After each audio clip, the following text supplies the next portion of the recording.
no one is going to pick Indiana. No one's going to pick Indiana to make it close, honestly. Like, you could get tremendous odds if you pick OKC in 7. I think that taking the series over 5.5 games, the last 2 NBA Finals series ended in 5. I think this one goes 6. I think the Thunder will get the job done, but I think the Pacers are just too strong of a team and too talented of a team and too deep of a team to lose in 5 or fewer games. Newswire, only on SportsGrid. The Knicks really got past that playoff dragon for them that really stood in their way. So for the New York Knicks to be the Celtics and then an outright favorite to win the Eastern Conference Finals, that's where the disappointment is. The goalposts got moved, right? Because when you went into the Celtics series, a lot of Knicks fans said they weren't going to be this. I'll say this is more unprecedented than the 99 run when they were the 8th seed. The Early Line, only on SportsGrid. Face. He's the new face. New face of what? The hell are you talking about? Like seriously. Oh, the new face of the NBA, Anthony. Yeah, okay. You know what I mean? Like, really? Guy's got 2 shots. You're the face of the NBA. Slow down. He's a good player. I've always thought the whole face of the NBA thing was comical. You want him to be the face of the NBA because you don't like it that all the other faces of the NBA aren't American. Sports Rage tonight, only on SportsGrid. And if they go through Cat, that means Cat at 11-1 could be Eastern Conference Finals MVP.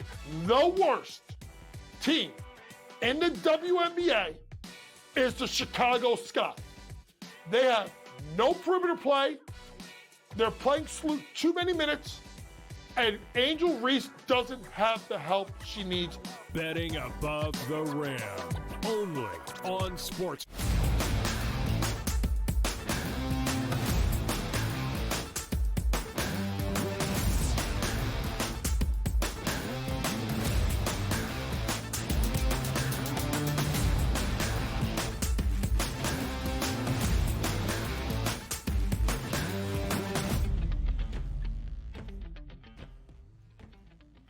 Hello and welcome to a Thursday live right here on the Early Line on SportsGrid and all across the SportsGrid network. That includes sportsgrid.com/watch, where you can find your favorite destination to consume everything all across the grid. He is Donnie Rightside. I am Ben Stevens. We are live together over the next 3 hours up until 11 a.m. Eastern time, bright and early on this Thursday on the opening day of the 2025 NBA Finals. We have finally reached the championship set around the association. Tonight in Oklahoma City, the Thunder, as a hefty NBA Finals favorite, square off against the Indiana Pacers. Speaking of championships, plenty series starting yesterday on the ice. The Stanley Cup rematch from a season ago, now in 2025, in a different result right from the very jump. In an OT thriller for Donnie's Canadian team up in Edmonton. In a late inning thriller on the softball diamond in Oklahoma City between Texas and Texas Tech in the Women's College World Series final. DRS, plenty of baseball to break down. NFL news here in early June. All of that and plenty more over these 3 hours. Handing out free bases should be easy in college softball. Who would have known the easiest way to hit a great pitcher is he doesn't understand how to walk a batter, so she throws pitches right down the plate at half speed, and you rack in a 2-run single there to lift your team up. That's craziness. And by the way, softball, shout out. I don't know how anybody gets any base hits against any of those girls with how hard they throw here, but also, Ben, you saw it last night. I mean, the passion in the building right away from the national anthem there for the Canadians, coming right out, scoring a goal. It's like, oh, no, Florida's the much better team. What a comeback for Draisaitl and the boys. Conn Smythe, maybe, Ben? We got a lot to get to today. DRS's favorite Canadian team, his favorite Western Conference team, and his favorite German hockey player. That would be Leon Draisaitl with only 31 seconds remaining in OT. He wins it for the Edmonton Oilers, who take game number 1 of the 2025 Stanley Cup Final on home ice. The assist from Connor McDavid and the back of the net sniped by Draisaitl. The Oilers win 4-3, and they trailed DRS 3-1 early in the second period, only for Edmonton to rally and win it in the extra session. Unlike last year, the Oilers will not be in an 0-3 hole in the Cup Final. They take a 1-0 series advantage. Absolutely massive with that comeback, and Florida never gives those leads up, which they did. We'll get into that a little bit more later. But you know what? Great. Sometimes you see, like, hey, in an NBA arena, team scores 100 points, you get a bucket of chicken, you get a free cheeseburger, you get a free large fry, maybe a chicken sandwich there. How about this for Edmonton? Free gas when the Oilers win. That'll fire up the Alberta area, man. Let's go.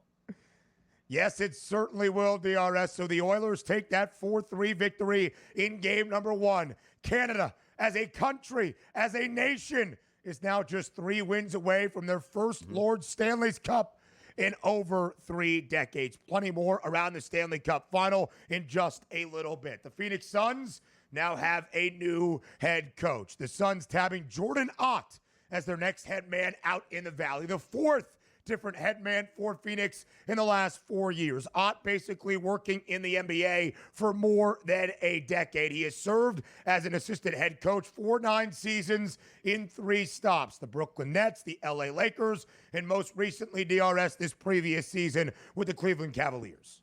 In 2 years, Ott is going to be a fantastic assistant coach for Charlotte. I can't wait to watch it happen here, but congratulations getting that job. Get your paycheck now, because you also will be fired within 1.5 to 2 years. Just the way it is in the NBA.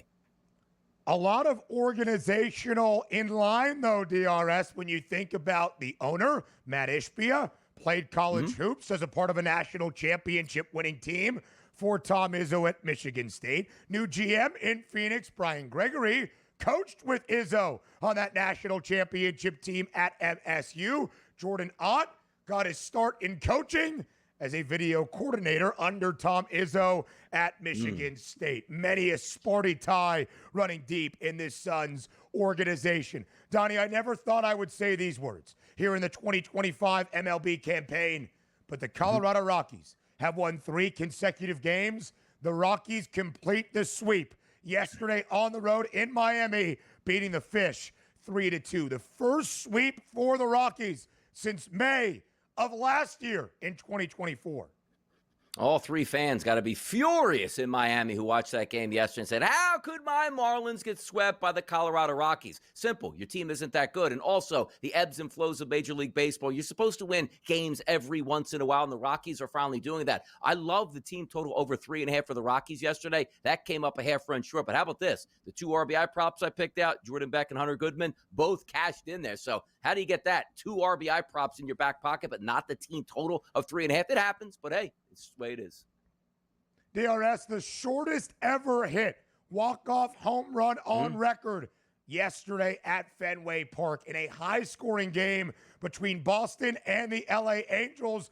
The Red Sox win it 11-9, courtesy of that walk-off home run from Cedar Rafaela. I believe, let's officially confirm, 308 feet, 306 feet. Regardless, right around pesky pole in right field near Yastrzemski corner, if that even exists. The Red Sox get the victory 11-9 over the Halos. I mean, can you imagine a 3-point arc in an NBA game that looks like the Boston outfield at that point? Like, hey, man, better get in the corner. It's a really short 3-point shot. Don't shoot it from up top. It's really long way to go. Just one of those quirky things that I do like in Major League Baseball. I don't know how you get a home run that short. It has to, like, wrap around the pole, but he did it.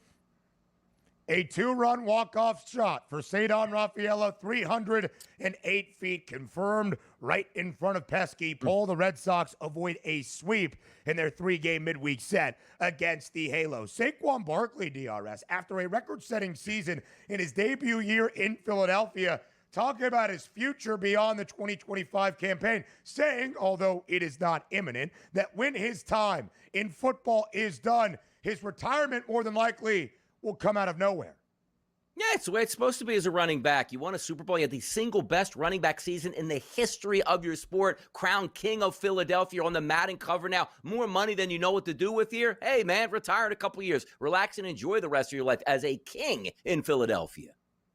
On the Green Light podcast of Chris Long, basically said, I'll probably be one of those guys that it would be out of nowhere. I'll probably just wake up one day, whether it's next year or 2 years or 4 years, and just be like, yeah, it's over. Saquon Barkley, the Madden cover star for the reigning Super Bowl champions. DRS, we are on to semifinal Thursday in the women's draw at Roland Garros in Paris at the French Open. Maybe the title match between Arina Sabalenka and Iga Swiatek, the three-time defending champ, starting in just about an hour. Yesterday, though, Novak Djokovic outlasting Alexander Zverev in 4 sets to advance to a semifinal matchup against world number 1, Jannik Sinner. I mean, is this even on TV at this point? When is this tournament going to get over? And how do you play on clay? I mean, hardcore only, man. Come on. Enough with this. Listen, Djokovic, a hefty underdog for tomorrow's matchup against Sinner. It's on TNT. The great Brian Anderson on the call. Game number 1 of the WCWS Finals last night in Oklahoma City. Texas Tech had a 1-zip lead with the unhittable, the untouchable Nigeri Kennedy on the bump. Donnie, she was trying to walk Texas's Reese Atwood to load the bases. 3-0 count. Intentionally, she's so good she can't miss the strike zone by that much. And Reese Atwood hits a game-winning 2 RBI single to give Texas the victory 2-1 in the opener. Got a way to improve softball here, Ben. Might be commissioner. Move the mound back 15 feet. Let's get some runs, man. Come on. Donnie talking college softball. Be Still My Heart. More TEL next.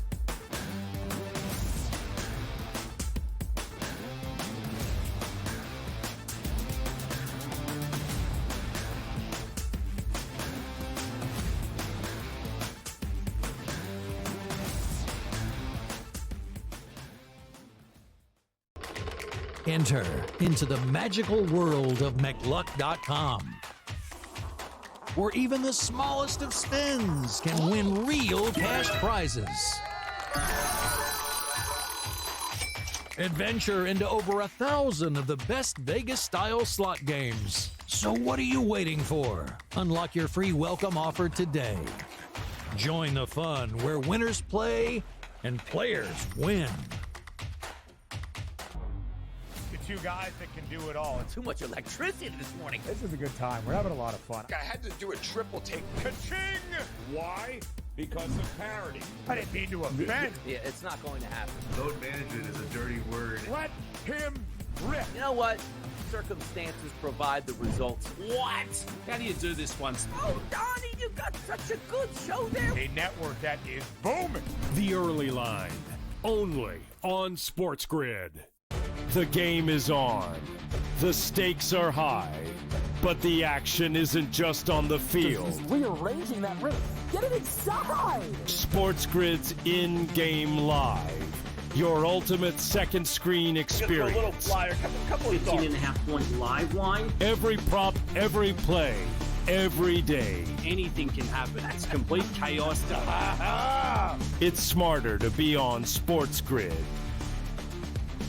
We're going to go through every single thing, and I've got a great team behind me that's going to help me get the job done. I want this to be the place that people come to. There is going to be an energy to game time decisions that you will feel night in and night out. We are going to hit every single one of those markets that you need to know about. We will have everything at our disposal, and we will use that to our advantage. There is not going to be a better place, I promise you, than Game Time Decisions. I'm Kevin Walsh. Tune in to Game Time Decisions weekdays on SportsGrid.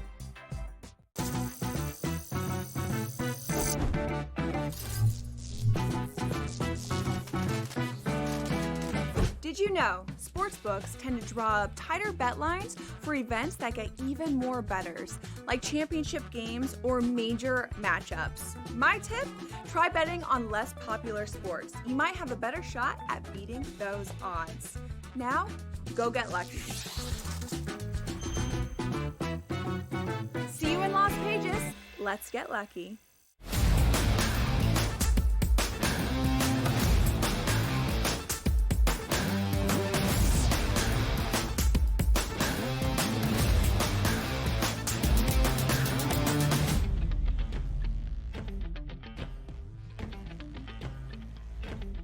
A week filled of championships here on the Early Line on SportsGrid. On this Thursday, it is the opening day of the 2025 NBA Finals. We'll talk all about that later on in this opening hour. On a Wednesday night, it was the beginning. The puck drop of the 2025 Stanley Cup Final and a rematch between the Edmonton Oilers and the Florida Panthers. Of course, last year it was Florida hoisting the cup, winning in a diabolical 7-game set that saw Florida open up a 3-0 series advantage in that set, only for Edmonton to rally to force a Game 7 in Sunrise, for the Panthers to hold on for a 2-1 win, and of course, a cup. So DRS, we compared a lot getting ready for this cup final. The similarities to last year's two clubs in this same and significant spot, and what the differences might be. Well, one of the main differences before we even got going, home ice advantage. That belongs to the Oilers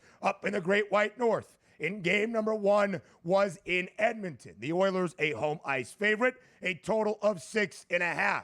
But would the result of this year's Stanley Cup Final also look different? Well, through one game, the answer to that question is very much a yes. Edmonton wins in OT, 4-3, courtesy of the second goal of the game by Leon Draisaitl. He snipes in the game winner with 31 ticks remaining in that overtime session off a dime from Connor McDavid.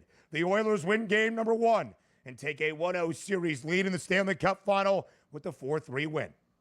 Yeah, great start to the game, too, for the Oilers. You take a look at that goal scored within the first, minute and a half of the game. The fastest scored in Stanley Cup playoff history in game number 1 from Reggie Leach's Philadelphia Flyers when they took on the Montreal Canadiens in the mid-1970s. That gets the house started, but how about this? Give it about an hour and 15 minutes of real time later. You start the second period, and it's 3-1 Florida. Oh, no, here we go. It's going to be a blowout. The Panthers are just too deep. All three lines, better goaltending. And then the game finishes up 4-3 with an exciting overtime goal by Leon Draisaitl there. Open the game. Grand opening, grand closing. It was Leon Draisaitl last night, giving the Oilers that 1-0 lead. You have to hold home ice here. Now it's even more important for the Edmonton Oilers in game number 2 to win that game and put the ultimate pressure on the Florida Panthers here. Great start for the Oilers. Great finish for the Oilers. And this is something that I talked about opening the show. The Florida Panthers don't give up 2-goal leads here very often. As a matter of fact, the fact they did it in the Stanley Cup Finals in game number 1, even more shocking here. They were looking to take that vice grip and home ice advantage back even after game number 1. Weren't able to do that. Love to see it. The Oilers should be proud because they got that game 1 victory. Now they can be the aggressors here moving forward. Donnie's Canadian team up 1-0 in the Stanley Cup Final, trying to bring that cup back to the Great White North. Of course, no Canadian team has won Lord Stanley's Cup since the Canadiens did it back in 1993, now over 30 years ago. Edmonton just 3 wins away from changing the course of history of Canada's sport, that being hockey. Last year, DRS, of course, the Oilers fell in that nearly impossible to overcome 0-3 hole because playoff Bob, Sergei Bobrovsky, the netminder for Florida, was nearly untouchable in the opening 3 games of that set. Allowed a total of 4 goals in the first 3 games and blanked the Oilers in game number 1. Not last night. Edmonton scores 4, and courtesy of the OT winner off the stick of Draisaitl, a total does push to the over of 6.5. Again, Edmonton was that slight home ice favorite, around a -122 money line price entering the opening game of this Cup Final. In DRS, because of home ice advantage, Edmonton was also a slight favorite to win Lord Stanley's Cup at -125. That number is about $1 longer today for Edmonton. A stronger price at -225 for the Oilers to win the Cup and exact their revenge in the Stanley Cup rematch against Florida. Exactly. Those numbers are going to swing wildly on a game-to-game basis. Close, almost like a pick-em here to open up. Now you have a win here. You get a 2-0 series lead. You then secured your home ice advantage, regardless of what happens in Florida, where you would be hoping for a split. So I agree that the Oilers should be this favorite, but also understand this. Florida's a really good team here. They were up 3-1 in that game, let it slip away, 3 unanswered goals, including the overtime winner from Leon Draisaitl. I'm looking forward to see what happens in game number 2 because that first period is going to be tremendous. We got 3 goals scored in the first period to open this up. Let's see if this series tightens. And also talking about yesterday, how much fun it has been to have a 6.5 as a total, which was plus money yesterday on the FanDuel Sportsbook. Get 7 goals in that game. I want to see where we wind up at one time the puck drops in game number 2. More 6.5, more higher scoring goals. Are we going to have more penalties called? Because there was a flurry of penalties called right out of the gate here. So a fun environment. I like this as opposed to 1-0 hockey. We'll see if that shifts in game number 2. Of course, DRS, we understand that this series and the outright odds are going to shift game by game in a series we expected to go 7 before game number 1 started last night, and that is still the expectation. It was plus 165 to see the distance for a second consecutive year. Probably not 3, and then 1, but maybe back and forth throughout the duration of this series. Still the shortest and most likely outcome is this series to go its entire duration and reach a 7th game at plus 185, which makes that price on the Panthers as a game-and-a-half underdog in the series spread intriguing to me, DRS, because if the odds makers are correct in 1 and we see 7 games, it doesn't matter if Florida ends up defending the cup. This gets to a 7th game, you cash that ticket, the Panthers plus a game and a half. Yeah, exactly. And also take a look at the series line as well, just on the money line, plus 184. I mean, this is the Stanley Cup champions, been there 3 straight years. You don't think the Florida Panthers can be 4-1 in the series? That would be shocking, or a sweep here. It's like, oh, you know what? Lost game 2. Why even play games 3 and games number 4? So I imagine most people are looking at the FanDuel Sportsbook today, not clicking on the Oilers over a $2 favorite, but saying, you know what? Florida's too damn good to have this price. Understand they lost. They didn't lose on their home ice. They lost on the road. That's expected. They were slight underdog yesterday anyway. You'll see if they fight back in game number 2. Even if they don't, people will still be buying back in on the Florida Panthers after 2 games here with a crazy high price. Game number 2 on Friday night. That is tomorrow. Edmonton, a minus 128 money line favorite. DRS, your favorite Canadian hockey team, your favorite Western Conference team, your favorite German player scores the game winner in OT for 2 goals. And yet Leon Draisaitl still remains a plus 430 price to win the Conn Smythe. Connor McDavid and the narrative plus 2 assists, including on the game winner in OT, minus 150. Major League Baseball recaps next.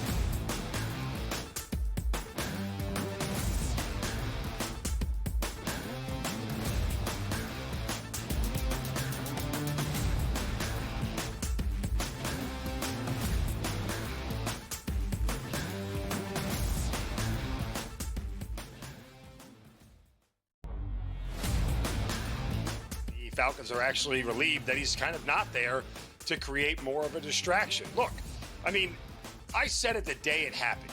It was one of the stupider decisions I've ever seen by a professional NFL franchise to sign a quarterback to a $180 million contract and then draft his replacement exactly 5 weeks later. This was a terrible organizational decision by the Falcons. Now, they're going to spin this, and this is what's annoying about the Falcons and their PR staff. They're going to spin this as if this is the plan we had all along. This is the plan that when, Kirk Cousins either got hurt or didn't play well or got too old, we were going to have Penix come in. And guess what? The new plan is now we're going to keep Kirk Cousins as a backup. So if Michael Penix gets hurt, we told you so. We were right for keeping him on the roster. We were smart for keeping him here. No, this whole thing has been an abject disaster. The Early Line, only on SportsGrid.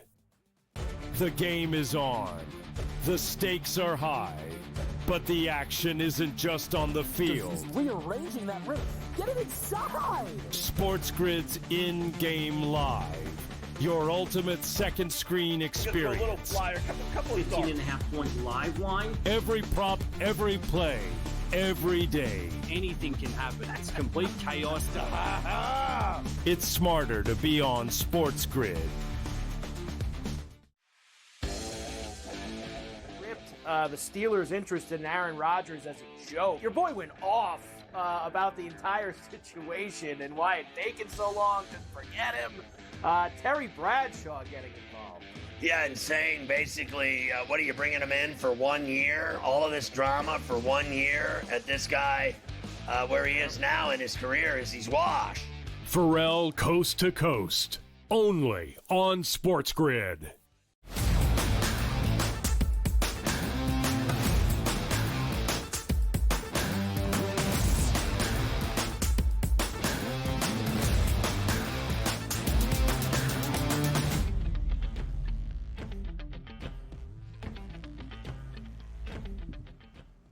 We go around Major League Baseball from a nearly full slate on a Wednesday to recap here on a Thursday morning. Why nearly full? Our game between the Cardinals and the Royals in St. Louis under the Arch. Game number 2 for Jackie Cags. Jack Caglione in his MLB debut rained out yesterday. They are scheduled to play a doubleheader on this Thursday. DRS, one of the marquee matchups this week during the midweek, that is out in Los Angeles. The NLCS rematch for a second time this season from a year ago between the New York Mets and the LA Dodgers. Game number 3 yesterday of a 4-game set this week, and the New York Mets have taken 2 of 3. They also took 2 of 3 a couple of weekends back up in Queens. Yesterday, really courtesy of the power and the bat of Pete Alonso. 2 home runs, a 3-run shot, a 2-run shot. And the New York Mets take game number 3 for a series advantage with a 6-1 win last night in Los Angeles. Yeah, impressive performance, too, from Griffin Canning on the mound here. 6 innings pitched, no earned runs yesterday on the road, 7 strikeouts, only 1 free pass here. I mean, heck, the Dodgers didn't even score a run till the bottom of the 9th inning at that point. But also for me, I told you yesterday, I thought the Mets were a better team here. Take them at that slight underdog price made a lot of sense, and it won. But also loved the Mets team total over 4.5 because I thought they could get to Tony Gonsolin. Now, technically they did. 5 innings pitched, 2 earned runs, 3 of them given up. But the fact that they needed that 3 spot in the 8th inning again by the polar bear to get me over the hump, that was a little bit stressful at that point. But the Mets were the better team last night, no doubt about it. Thought they had the better pitcher and the better lineup on the mound, and it won there. Also the totals, 9.5, 10s around the marketplace, depending where you're shopping. Yeah. That ends up staying under, which is interesting. If you would have told me before the game, hey, Pete's going to get 5 RBI and hit 2 home runs in this game, this game probably has 15 total runs. Not the case. The Mets starters and bullpen, fantastic in this game. He added on that 3-1 home run for Pete Alonso, the polar bear, in the 8th inning, some insurance, and then Andy Pages a solo shot in the home half of the 9th, as DRS alluded to, the only run scored by LA. So the Mets took 2 of 3 in Queens, inside Citi Field 2 weekends ago against the LA Dodgers in the first NLCS rematch. With a victory today, the New York Mets will win both series in the NLCS rematch throughout the regular season against Los Angeles. Our 4th and final game, the series finale this afternoon out at Chavez Ravine. And DRS, our first game between these two teams not to go to extra innings and see a 10th frame, which has also been the story up in San Francisco throughout the week. Both of the opening 2 games between the Padres and the Giants going to a 10th inning. Not yesterday. The Padres had a 5-zip lead after the top of the 5th, and the Giants find their way back to rally. Finally, DRS, snapping a 16-game streak of not scoring more than 4 runs. The Giants yesterday score more than 4, in fact, make it 6. Jung-Hoo Lee, an RBI sac fly, the game-winning run in the bottom of the 7th, a part of a 3-run 7th inning for San Francisco. The Giants pick up their first victory of this week against San Diego with the 6-5 win.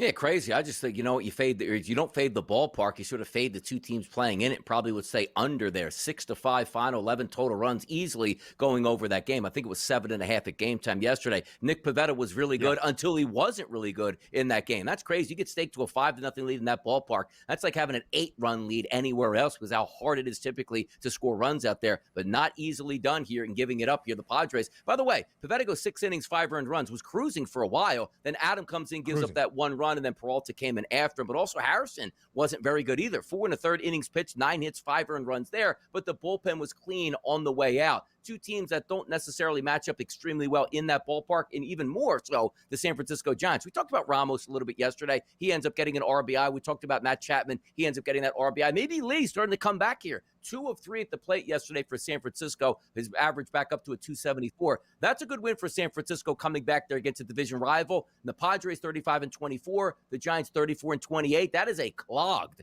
division in the NL West.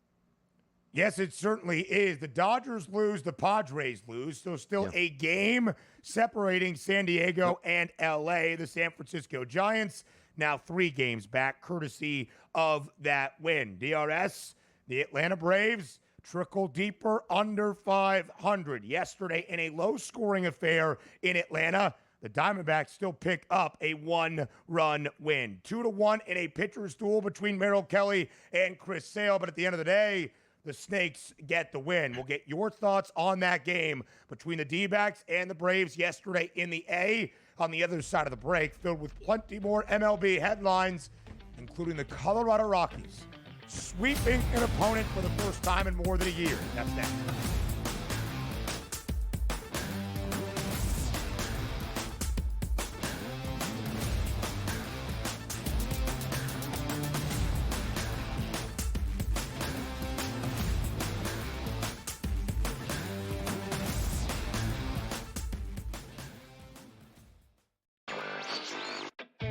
No one is going to pick Indiana.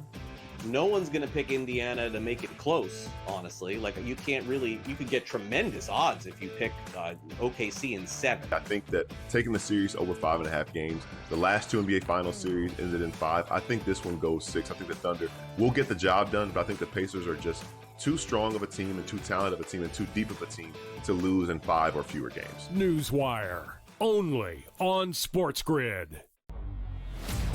The Knicks really got past that playoff dragon for them that really stood in their way. So for the New York Knicks to be the Celtics and then an outright favorite to win the Eastern Conference Finals, that's where the disappointment is. The goalposts got moved, right? Because when you went into the Celtics series, a lot of Knicks fans said they weren't going to beat it.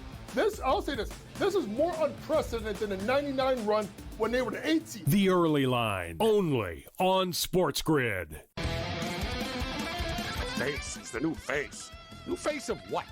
The hell are you talking about? Like seriously. Oh, the new face of the NBA, Anthony. Yeah, okay. You know what I mean? Like, really?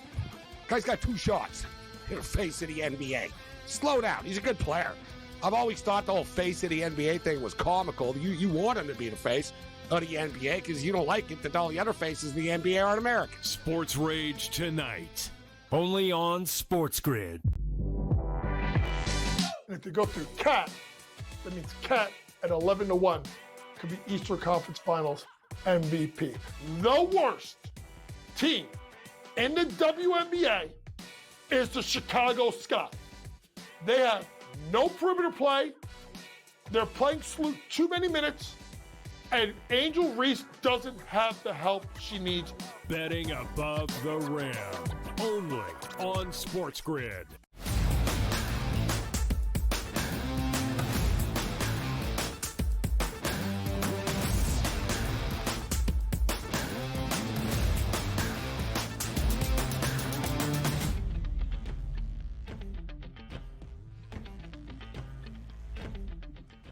So as we said right before the break, yesterday in Atlanta, the Diamondbacks and the Braves squaring off in the second game of a 3-game set. Also, let me just address something rather quickly. We're having some AC issues here in our New York City studios, and it's a hot one today. It's already north of 80 degrees, so the jacket is off so I can remain cool, but the professionalism still at an all-time high here on the Early Line. It also doesn't matter. We're focusing on Major League Baseball. DRS, the Stakes pick up their second consecutive win in Atlanta, 2-1 yesterday in a pitcher's duel between Merrill Kelly and Chris Sale. Now the Braves, 6 games sub 500, 27-33 through that 60-game mark of this season.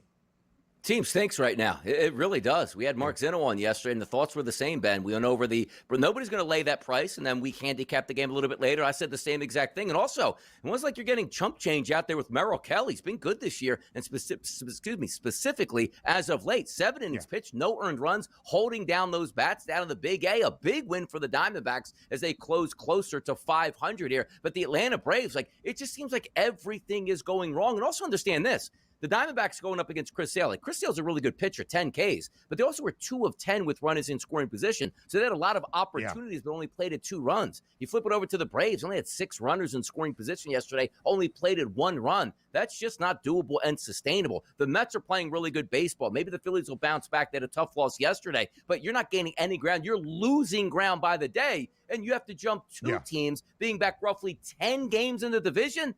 I don't know what has to change. Acuna came back, hey, give us a lift. Strider came back, hey, give us a lift. Nothing is working for the Braves.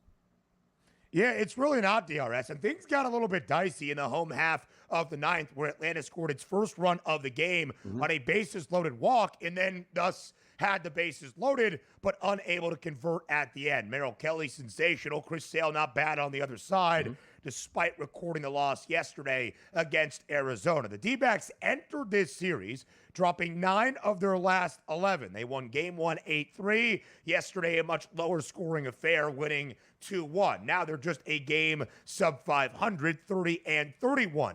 The Atlanta Braves, different story, 27-33. Of course, DRS, we have talked about the Braves so many times this year from a similar type of narrative. They started 0-7. No team has ever started an MLB campaign 0-7 and reached the postseason.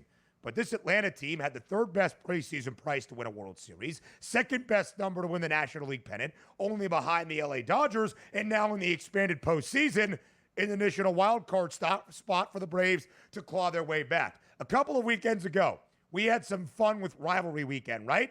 Well, Atlanta took advantage. They won 2 of 3 against the Red Sox. And in each of those games, DRS, in each of the victories against Boston, the Braves got north of 500, a game above 500, a winning record for the first time in 2025. At the end of that series against the Sox, taking 2 of 3, Atlanta was 24-23, above 500, a winning record. You started to feel the optimism once again for Atlanta. Since, they have dropped 10 of their last 13, and that is why, DRS, only through 60 games, even in early June, the Braves are firmly on fork watch, and if you ask some, that fork is square in the middle of Atlanta at this moment. Yeah, we still have roughly 4 months to go. You know, hey, look at that. Won 7 of 8 games. You're right back in it. The vibes are good. They have the talent to do that. It's sort of an anomaly right now because the lineup is supposed to be good with just the names on the paper. The injured players are coming back into the lineup. Like even the Baldwin's here coming up from minor leagues as a good young hitting catcher from the left side, but nothing is really panning out. And those games yesterday are exactly why. You have your ace on the mound and he basically dominates, and you still don't win at home against a team, as you said, struggling coming into that environment. That's the type of time where you're like, you know what? My ace is going to put a stop to this. And he did. He was really good, Chris Sale. And you still lost. Those are the demoralizing ones here that you say, you know what? We just let our team down at this point. We got exactly the start we wanted for Chris Sale to be a stopper, but we weren't able to stop anything. Why? Because we couldn't get any base hits when it absolutely mattered. Things are dire right now in Atlanta for sure. Certainly they are, DRS, and things are still very dire for the Colorado Rockies. But this week was one of celebration in South Florida, in Miami, as they can often be. The Rockies win not 1, not 2, but 3 games against the Fish this week to complete and pull off the midweek series sweep over the Marlins. The first sweep recorded by the Rockies as a team since May of 2024, in over a year. In fact, DRS, it is just the first 3-game win streak for Colorado this season. First 3-game win streak for the Rockies since September of last year in 2024. The Rocks take all 3 from Miami this week on the road. It's almost like, what sport are we playing? Like, they said the Rockies and the Marlins just play the remaining games against each other for the rest of the season. Like relegation. Yeah, exactly. Yeah. Yeah, like all teams are supposed to be built the same. Like that's why you have restraints. Like, okay, you can't spend over this apron, or there's a salary cap here and draft picks here and whatnot. And then you have teams operate like the New York Mets, the Philadelphia Phillies, and the Los Angeles Dodgers. And they have teams operate like the Rockies and the Marlins. Like they're like, you just played a Major League Baseball game and you don't have one single household name playing in that game on either team. That's an embarrassment for both of those organizations. I mean, not a single superstar between 50 total players or so in a Major League Baseball game. Embarrassing effort. Nobody watched that series. And even more embarrassing wasn't the Rockies like, hey, we got a 3-game win streak here. We got 12 wins. It was like the Marlins were at home and just got swept by the Rockies. What type of organization is that? Yeah, that's also very tough for Miami, who is not playing good baseball at this moment. 23-37.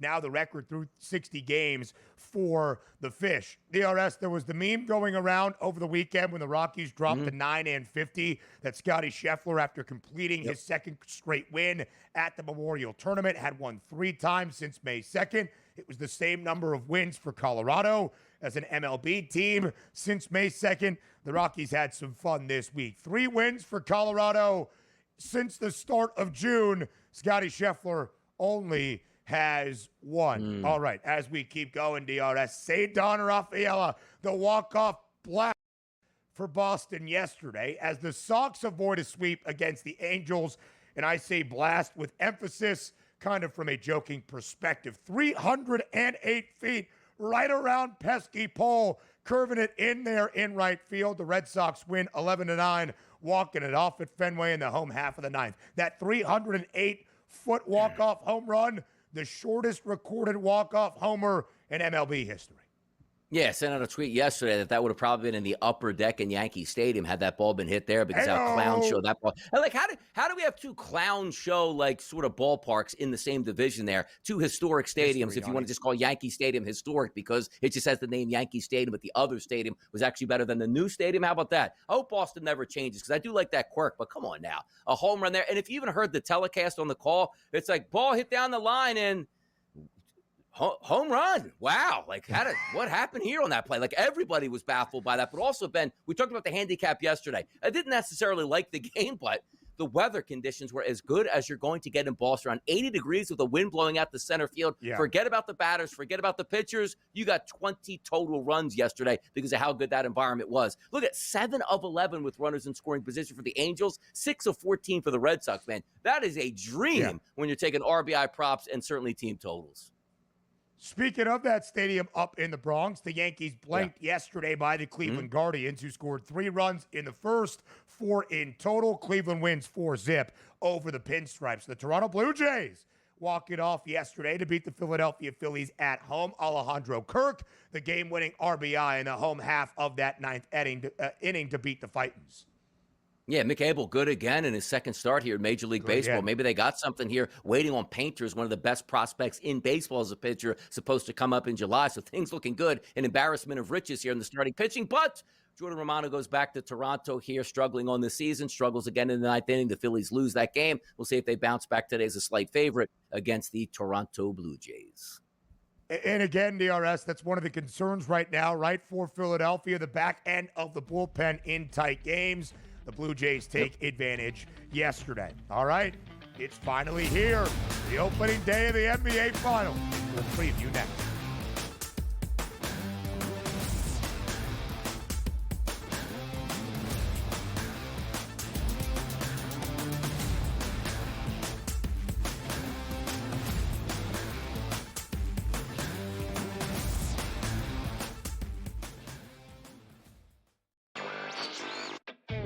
No one is going to pick Indiana. No one's going to pick Indiana to make it close, honestly. Like, you can't really, you could get tremendous odds if you pick OKC in 7. I think that taking the series over 5.5 games, the last 2 NBA Finals series ended in 5. I think this one goes 6. I think the Thunder will get the job done, but I think the Pacers are just too strong of a team and too talented of a team and too deep of a team to lose in 5 or fewer games. Newswire, only on SportsGrid. The Knicks really got past that playoff dragon for them that really stood in their way. So for the New York Knicks to be the Celtics and then an outright favorite to win the Eastern Conference Finals, that's where the disappointment is. The goalposts got moved, right? Because when you went into the Celtics series, a lot of Knicks fans said they weren't going to be this. I'll say this is more unprecedented than the 99 run when they were the 8th seed. The Early Line, only on SportsGrid. Face is the new face. New face of what? The hell are you talking about? Like seriously. Oh, the new face of the NBA, Anthony. Yeah, okay. You know what I mean? Like, really? Guy's got 2 shots. You're face of the NBA. Slow down. He's a good player.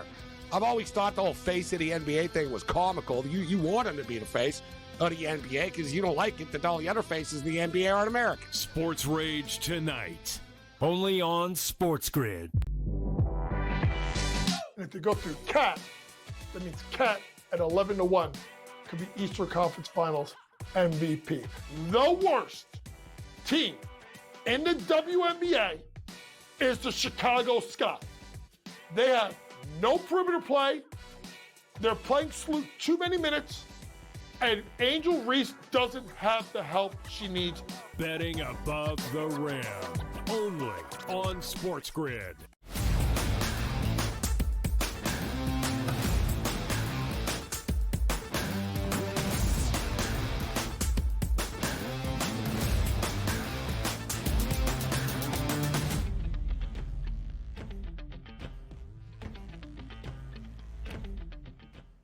Live right here on this Thursday on the early line on SportsGrid. It is finally here. For the first time in 4 full days, we have a playoff basketball game around the association tonight. And not just any playoff basketball game, the opening game. Game number 1 of the 2025 NBA Finals in Oklahoma City. It's the Thunder and the Pacers. And DRS, whether it's game number 1 or the entirety of this championship set in the NBA, we know that the Thunder are going to be expected to make this look rather quick and comfortable as a hefty favorite. But a small bit of change in the series outright price here on the morning of the debut of the 2025 NBA Finals. As this series was set after Indiana won the Eastern Conference crown in 6 games on Saturday night, line opened up, Thunder a minus 750 outright favorite. We'll take that off by a $0.50. Oklahoma City still a strong favorite to be crowned an NBA champion, but now minus 700. Again, DRS, we're talking 50 cents, and it's still a minus 700 price. But does that line movement in the outright number to an Larry O'Brien trophy here on the opening day of the NBA Finals mean anything to you?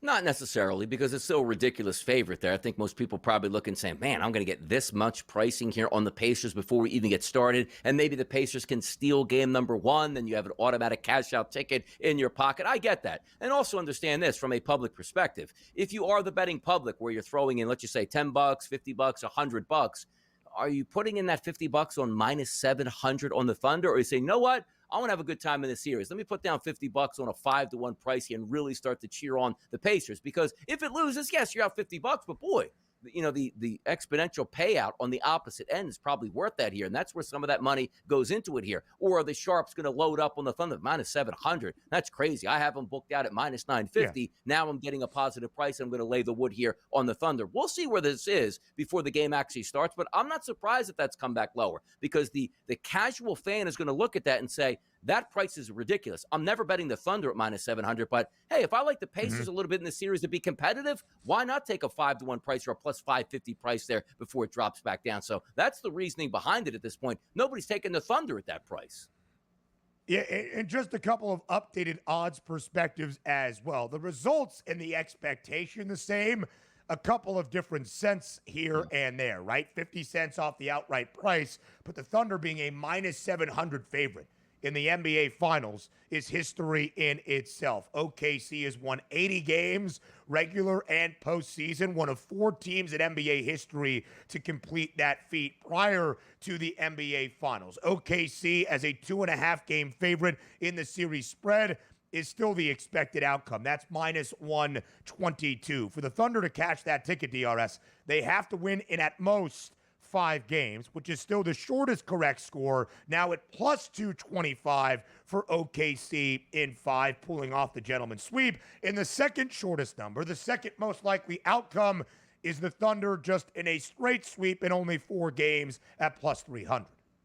Yeah, and we'll get to a little bit later in the show, like what we think game 1 is actually going to be, where the money's going in that respect. But from like a gambling perspective, it's really hard to take and say, we see that minus 700 price as, oh, I think the Pacers can win that series, because it's a daunting number here, no doubt about it. But there are other ways that you can bet, because we're trying to figure out what Indiana Pacers team we're going to get. But here's the problem with that. They look good in Series 1. They look good in Series 2. They look good in Series number 3. So it's almost we're talking about the Pacers like the little engine that could, and everybody just forfeited on their way, and there's not supposed to be here. Like, they didn't get a lot of respect from the regular season into the playoffs, but you sort of start to demand respect by saying, we were supposed to lose multiple series here coming in now, and we're winning them, and in some frames here, handily winning these series. I don't care if a team's a little bit nicked up or not. You knock off the number 1 seed when they still have their best player on the court. Like, hey, that means something here. And OKC, yes, they swept in round number 1, but in round number 2, when they faced a formidable opponent in Denver, that still went to 7 games at that point. And say what you want about Minnesota, maybe not all that competitive, and we understand how good OKC is. But I think we're sort of feeling this as if it was the NCAA tournament, it's a 1 seed versus like a 9 seed. Like, it's, hey, man, this can't happen. There's no way they can get by at this point, when I don't really believe that's the case. I think the Pacers will be competitive, but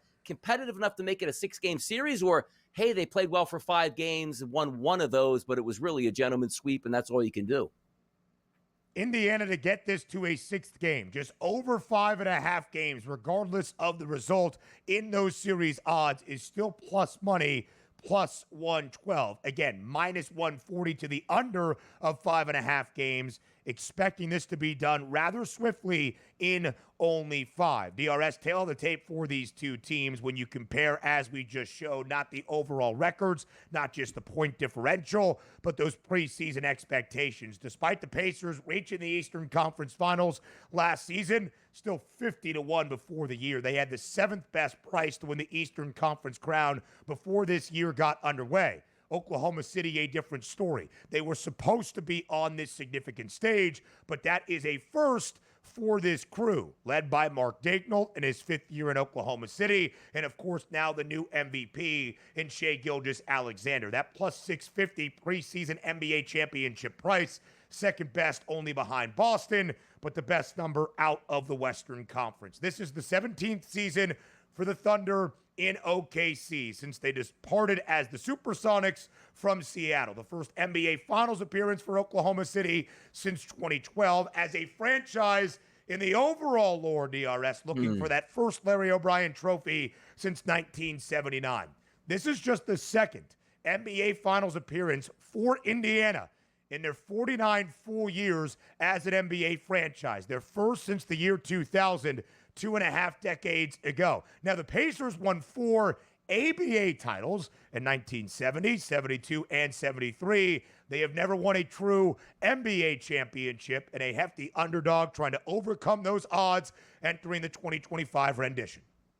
Yeah, and it'll be interesting to watch it play out. And you're right, for a basketball state that loves its basketball that much. It's got a lot of correlations, like to the Mecca. Like basketball heaven is New York City. It's like, boy, they won 10 championships in the last time. No, they haven't. They don't win anything over 50 years. So for the Pacers to finally break through in that basketball Mecca, that would mean something here. But OKC, they've been through the fire. We doubted them the entire season. Not ready to win, and we'll see how they hold up to the pressure. They've held up to the pressure perfectly in the playoffs and looking for a coronation now. We'll go game by game throughout the NBA Finals. Coming up next.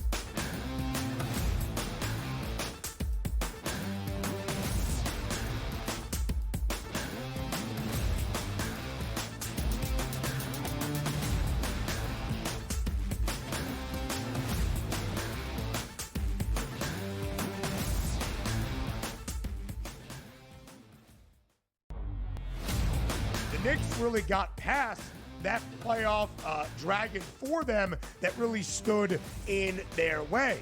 So for the New York Knicks to be the Celtics and then an outright favorite to win the Eastern Conference Finals, that's where the disappointment is. The goalposts got moved, right? Because when you went into the Celtics series, a lot of Knicks fans said they weren't going to beat it. I'll say this is more unprecedented than the 99 run when they were the 8th seed. The Early Line, only on SportsGrid.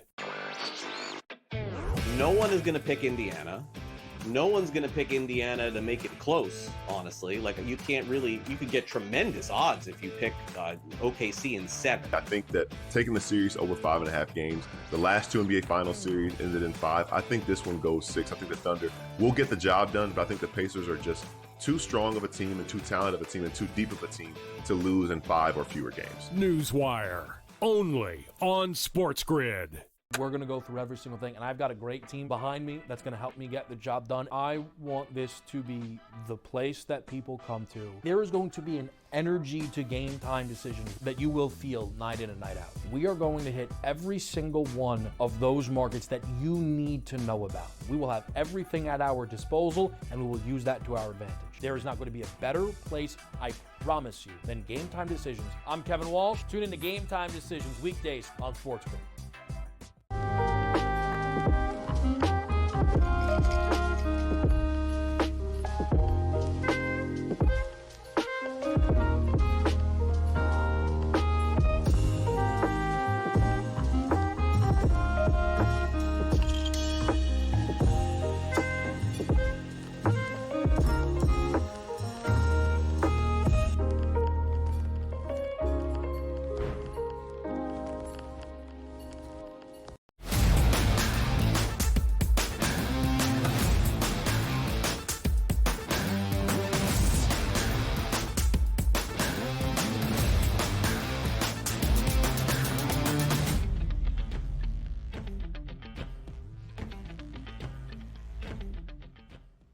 The opening day of the 2025 NBA Finals. Tonight is game number 1 inside Oklahoma City between the Thunder and the Pacers. Of course, OKC is a hefty favorite, not just to win game number 1 from the very jump, but to take this series and be crowned an NBA champion. DRS, we have talked often about what the odds are saying for Oklahoma City and us hoping this series is at least competitive, both in the individual games and in the distance of this championship set. We are hoping it gets to 6. Here are the odds on both the Thunder and the Pacers in the series correct score. That is the team to win and in how many games. Again, the most likely outcome is Oklahoma City in 5 at plus 225. To pull off the straight sweep, that is 3-1. DRS, basically every price for the Thunder to win an NBA championship is half that of the Indiana Pacers. If I ask you to place a bet on the distance of this series, on the duration of this series, and you had to bet one thing, what would it be? It's probably, if I had to bet, would be game 5, but if I was just being smart with my money, I'd bet 5 and 6 here, plus 225 and plus 410, and say to myself, I don't think there's going to be a sweep, and I don't think Indiana wins this, and therefore it's probably not going to go 7 games, that I'll take my plus money there and hopefully root on a game 6 victory by Oklahoma City on the road to close out the Indiana Pacers. That's the way I would do it, because, again, they're a good team.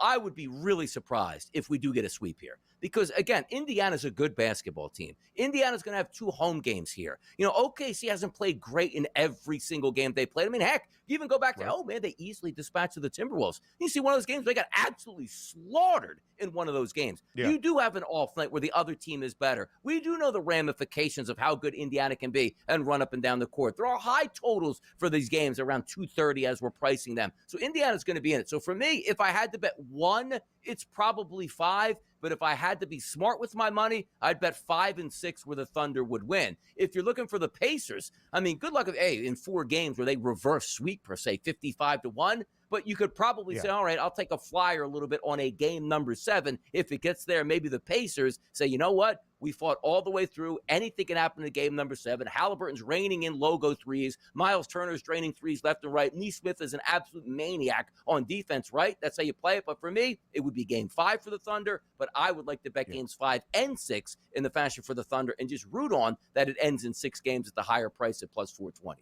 Or plus 410. And you'll make your money back even if it is 5 games, which is the drastically shorter price at plus 225. Again, if you are hoping Indiana is at least competitive throughout the entirety of the NBA Finals, and that entirety is not just 4 or 5 games, over 5.5 games in the series total games over-under would be the way that I do it at plus 112. I mean, heck, the Pacers could win in 6, and you would still cash that bet. Shai Gilgeous-Alexander, DRS, expected to add to the growing hardware shelf in his home if the Oklahoma City Thunder can win that NBA championship. Minus 550. We don't have to spend a ton of time here on the NBA Finals odds because it's basically the same question as who wins an NBA championship. But is there any realm of possibility in your mind that OKC wins an NBA title and SGA does not go home the NBA Finals MVP?